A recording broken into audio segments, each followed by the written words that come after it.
All right, Jim. Well, let's tell people about a few more questions or answer a few more questions for people. Several people have been sending in this article that just went up today on the Wrestling Observer website. Darby Allin reveals he paid $12,000 to get out of a contract to join AEW. Here's the article, and apparently he took out a loan to make the payment. Here's a quote from an interview. At the time, I was signed with another little promotion, and then the moment I heard Cody was interested, long story short, I paid $12,000 to get out of my contract. I took out a loan, and then I remember I used to hit up Cody every day, just blow up his phone.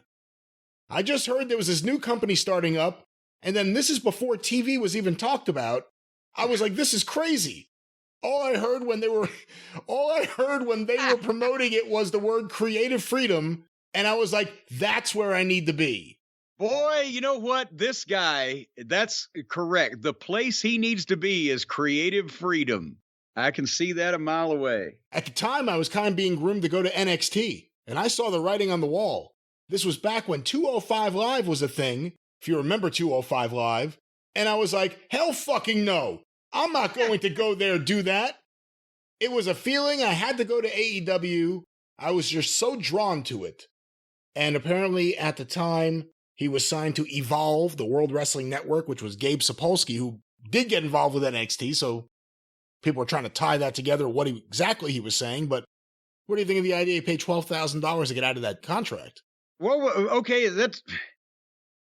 Well, if it was $12,000, what was he on? $300 a week, or not even $250? But I know obviously Evolve didn't have, the wherewithal to guarantee big contracts. But I was gonna say, what's the big deal? Because I thought, okay, AEW is offering him a deal, so he just has to get out of this other thing. So he pays them $12,000 and ends up, what's AEW paying him? $3-4 a week, probably. Tony overpaid everybody when he first signed him, so I would think that Darby Allin wouldn't be on anything less than a couple $100,000 a year, for God's sake, because that would be 5 to 10 times what he was making elsewhere, and that fits. But it did take a little bit of balls to do that if they hadn't actually made him an offer yet. That's the thing. If AEW is saying, well, we'll give you $250,000 a year or whatever, just get out of this other deal. Okay, here's $12,000. Now I got $250,000. But just to borrow $12,000 and pay $12,000 to get out of a contract on the theory that you want to go somewhere else, that's a more ballsy move. And then I guess he was beating Cody's phone up trying to get him to bring him in. But I mean, he made the right decision for both parties than not going to NXT. Because we've said Darby has that goofy, weird charisma that people want to like him, and he's the underdog and he's smaller, whatever, but it would have been completely ridiculous. Next to Johnny fucking Same Face, he looks like a emaciated concentration camp survivor. So there's no way 205 Live, Darby wouldn't weigh 205 pounds if he was riding a horse and you included the fucking horse. So it would have been a complete dead end for him in NXT, especially when Vince was still around for all these past several years. So I think he did the right thing overall. I thought where you were going with news on Darby Allin, did you see the video of him jumping over his fucking house? I did see that, yes. Okay, here's the thing. And the reason I say I laughed at creative freedom, we've established that Darby Allin is the only one of these guys who actually at least makes his dives and shit look good. And he's an underdog, and he's got that weirdness about him that some people like, especially the young folks. And, for all those reasons, he's better than most of the other jolly jokers around there. But he's still a complete fucking imbecile. He's still a complete, irresponsible fucking imbecile. Both irresponsible to himself and to his business. He's always doing his shit where he jumps off a fucking bridge. Or he jumps something in a car or on a motorcycle or whatever. Or he takes some ridiculous bump. Or remember the time he put himself in a body bag and then fell off a shelf.